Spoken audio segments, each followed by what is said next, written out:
Freedom Summer, written by Deborah Wiles.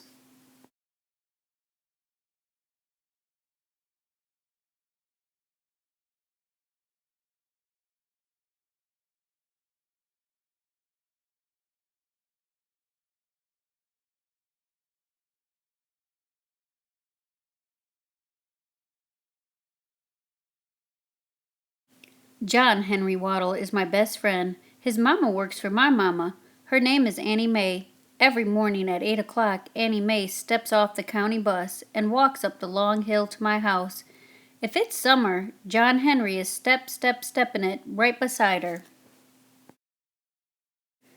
We like to help Annie Mae. We shell butter beans, we sweep the front porch, we let the cats in, then chase the cats out of the house until Annie Mae says, "Shoo, enough with you two, go play."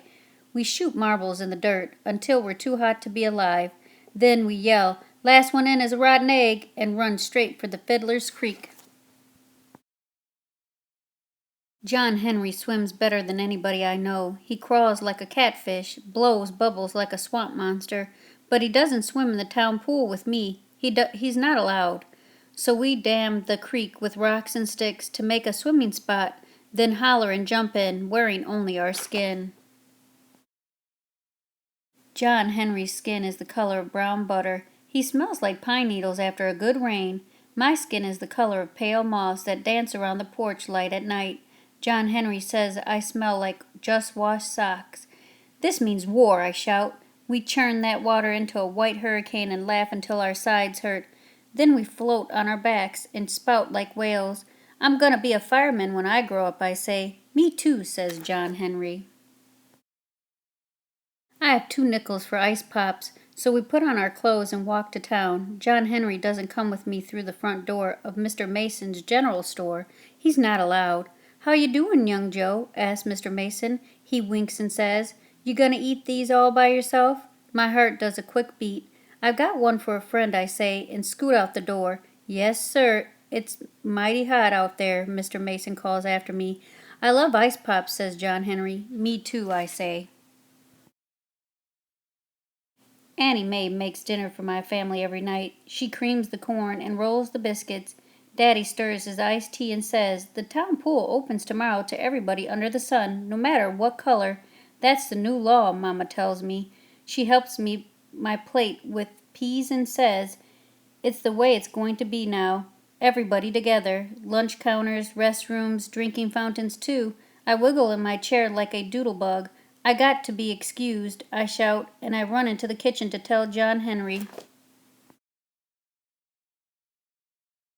"I'm going to swim in the town pool," he hollers. "It is so deep, real deep," I tell him, "and the water's so clear you can jump to the bottom and open your eyes and still see." "Let's be the first ones there," says John Henry.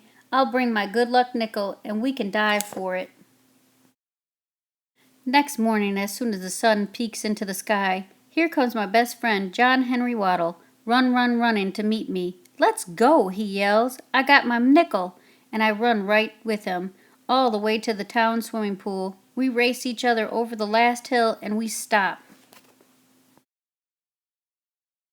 County dump trucks are here. They grind and back up to the empty pool. Workers rake steaming asphalt into the hole where sparkling clean water used to be.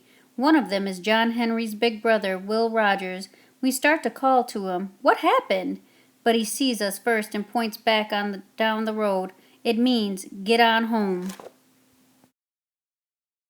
But our feet feel stuck. We can't budge, so we hunker in the tall weeds and watch all morning until the pool is filled with hot, spongy tar. Smoky steam rises in the air. Workers tie planks to their shoes and stomp on the blacktop to make it smooth. Will Rogers heaves his shovel into the back of an empty truck and climbs up with the other workers. His face is like a storm cloud, and I know this job has made him angry. "Let's go," a boss man shouts, and the truck's rumble slams down the road. It's so quiet now. We can hear the breeze whisper through the grass. We sit on the diving board and stare at the tops of the silver ladders sticking up from the tar. My heart beats hard in my chest. John Henry's voice shakes. "White folks don't want colored folks in their pool." "You're wrong, John Henry," I say, but I know he's right. "Let's go back to Fiddler's Creek," I say. I didn't want to swim in the old pool anyway. John Henry's eyes fill up with angry tears. I did, he says. I wanted to swim in this pool. I want to do everything you can do. I don't know what to say, but as we walk back to town, my head starts to pop up with new ideas. I want to go to the Dairy Dip with John Henry, sit down and share root beer floats. I want us to go to the picture show, buy popcorn, and watch the movie together. I want to see this town with John Henry's eyes. We stop in front of Mr. Mason's store. I jam my fans into my pockets while my mind searches for words to put with my new ideas. My fingers close around 2 nickels. Want to get an ice pop? John Henry wipes his eyes and takes a breath. I want to pick it out for myself. I swallow hard and my heart says yes. Let's do that, I say. I give John Henry one of my nickels. He shakes his head. I got my own. We look at each other. Then we walk through the front door together.